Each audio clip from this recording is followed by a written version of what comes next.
What is your advice for the survivor looking for a trauma therapist? Let's say you're a survivor and you've never had treatment and you're ready to find a therapist. You could have a lot of questions in your mind, like what is a trauma therapist? What do they do? How are they trained? How do I find one? What's my role in therapy, and how long will it take, and how will I know when I'm done? A lot of questions like that. And I can't go into all of it here, but just a few ideas. First of all, there are some of us who've had special interest or special training in working with survivors of trauma. A lot of us are members of the International Society for Traumatic Stress Studies, and you can find out who's available in your neck of the woods who is a member of that society. istss.org, and get information. Doesn't necessarily tell you how good they are, but in my opinion, most of them are good. They come to meetings, they've gone the extra mile. There are highly qualified general therapists who have a lot of experience with trauma, but there are some who don't have that much experience.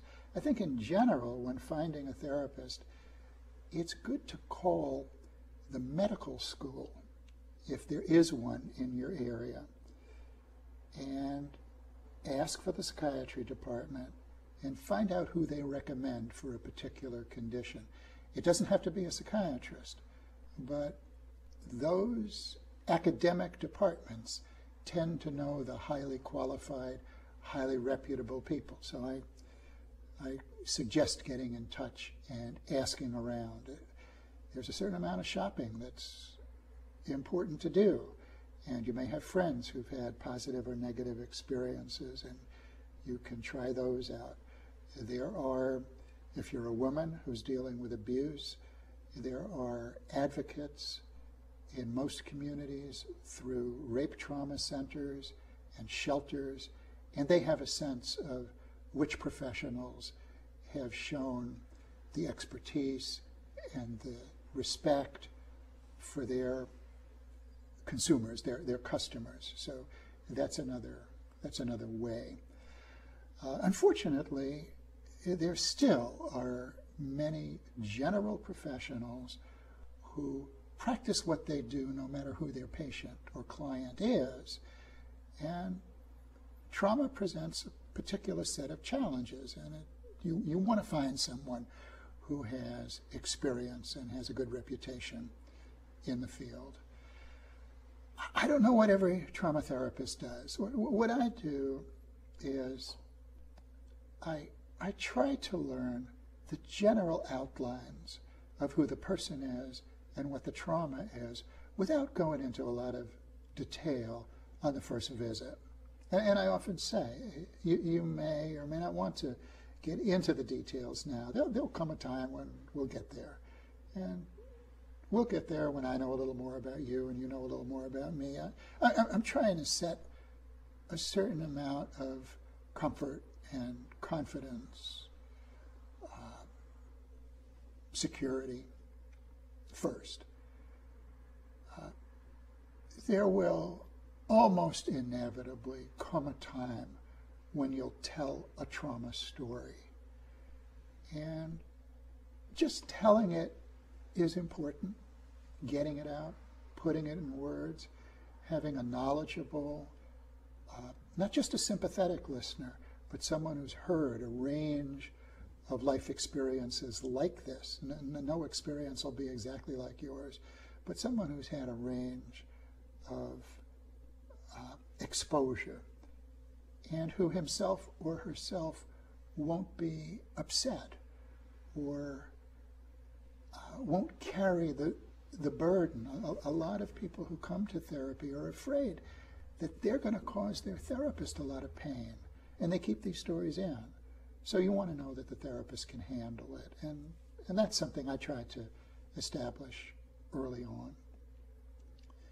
I use something called the counting method, which is discussed elsewhere on the Gift from Within website.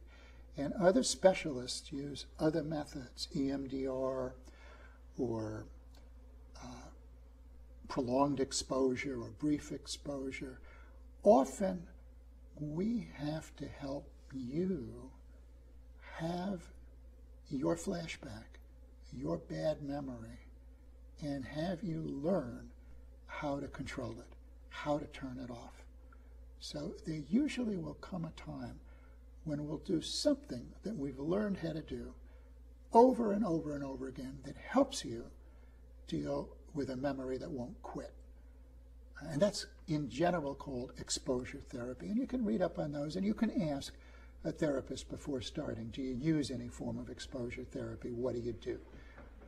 When would I have to do it? I think of it like elective surgery. Not everybody needs it, but if you do need it, you want it timed right, and you want to know what you're in store for. A lot of people who've dealt with trauma have trouble controlling anxiety, not just bad memory, but controlling anxiety. They have difficulty with self-esteem. They have difficulty dealing with significant others and with the general family. So in therapy, you may get a chance to work with a very, very skilled advocate. This is your confidential advocate who helps you improve your ability to deal with your family. If your family is the source of trauma, or if your family is just not there as they should be. Therapists can help with that. And there are a range of other things I won't go into now. I'm a psychiatrist, I'm a medical doctor, so I can also add medication. But you may have a very skilled psychologist or nurse or social worker who doesn't write prescriptions, but who's had a lot of patients or clients who are on prescriptions. And they can be a good sounding board as to whether it makes sense to use an antidepressant or something to help with sleep or something to help with anxiety. A lot of survivors end up using alcohol and other substances. And there are a lot of therapists who understand addiction problems and how to help control it and how to help deal with it. So all of this is out there. How long does it take? Well, it takes as long as it takes. There are some insurance programs that don't give you enough time to get the full job done. And that's a shame. But you can sort that out in advance and figure out how to be sure that you're getting somewhere in the time that you have that's covered. I think you know that you're not working with a good therapist if that therapist spends most of the hour talking about himself or herself, or just says, You have to work hard in trauma therapy.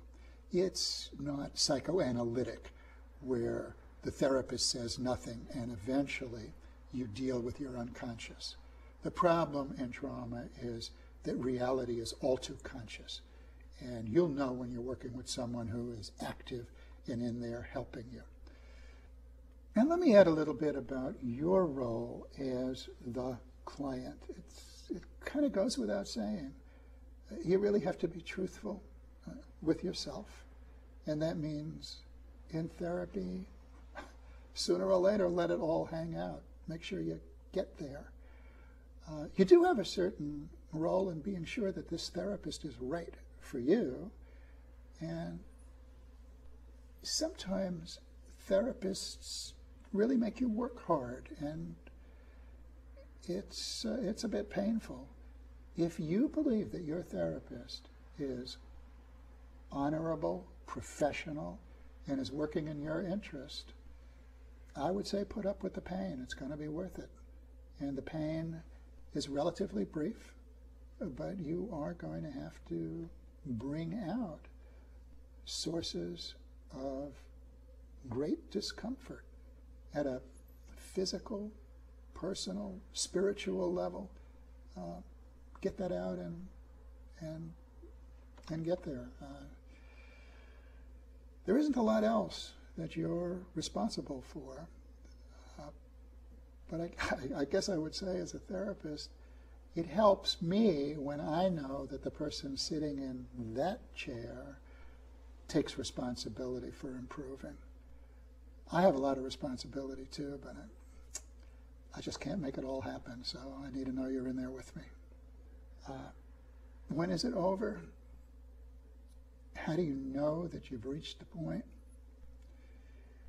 It's hard to put into words, but usually the good therapist and the good client has a sense of progress, doesn't drag it out too long, talks about, well, maybe this is coming to an end. And I often say, look, you have really accomplished something, whether it's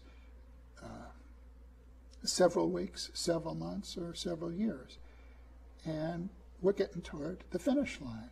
It doesn't mean when we're over you can never call or see me again, and sometimes you need a booster shot.